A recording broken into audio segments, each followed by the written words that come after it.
এরপর প্রশ্ন হলো, কালো জাদু বিষয়ে পরিত্রাণের জন্য আপনার কাছে কিছু দিক নির্দেশনা আশা করি।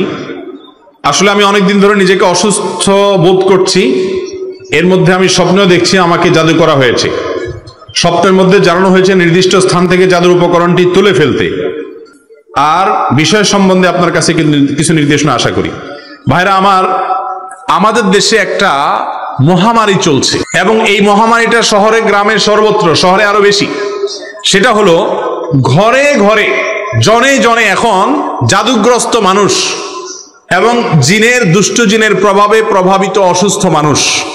এই মানুষগুলোর সংখ্যা এত বেশি বেড়েছে যে কল্পনা করাও যায় না।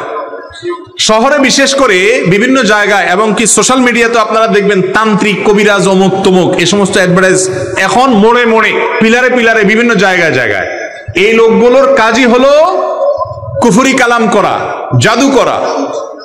দেখুন, জাদুর মাধ্যমে মানুষকে ক্ষতিগ্রস্ত করা, দুষ্ট জিন লাগিয়ে দিয়ে মানুষকে ক্ষতিগ্রস্ত করা, এই জিনিসটা দিনের আলোর মতো পরিষ্কার। যারা এই পরিস্থিতির মুখোমুখি হয়েছেন তারা জানেন যে এটাকে যারা অস্বীকার করেন তারা এক বোকার স্বর্গে বাস করছেন, কারণ তারা বাস্তবতাকে অস্বীকার করেন। জিনে ধরা রোগী যারা দেখেছেন, এই রোগীর কাছে থেকেছেন, তারা জানেন যে জিনের অস্তিত্ব দেখা না গেলে কি হবে, মানুষের উপরে সওয়ার হলে দিনের আলোর মতো পরিষ্কার হয়ে যায় যে জিন সওয়ার হয়েছে।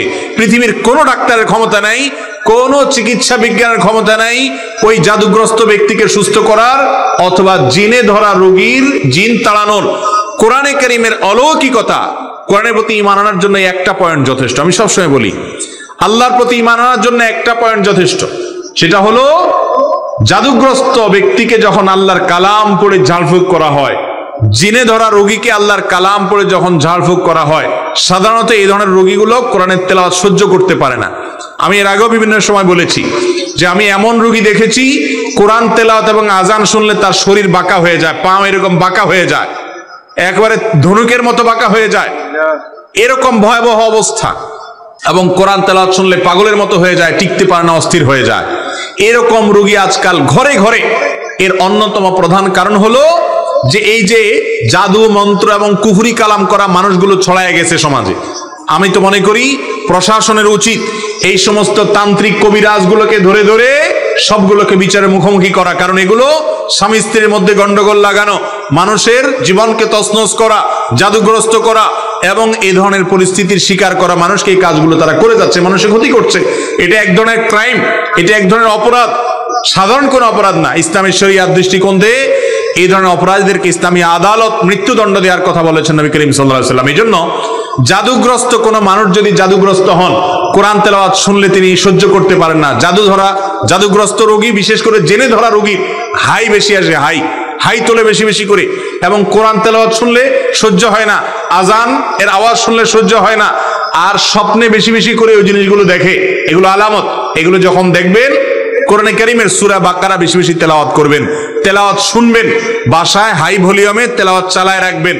যতটুকু ভলিউম সহ্য করতে পারেন কমপক্ষে ততটুকু ভলিউমে তেলাওয়াত চালু করে রাখবেন। ইনশাআল্লাহ এই সমস্ত জাদু, দুষ্ট জিনের আক্রমণ থেকে রক্ষা পাবেন।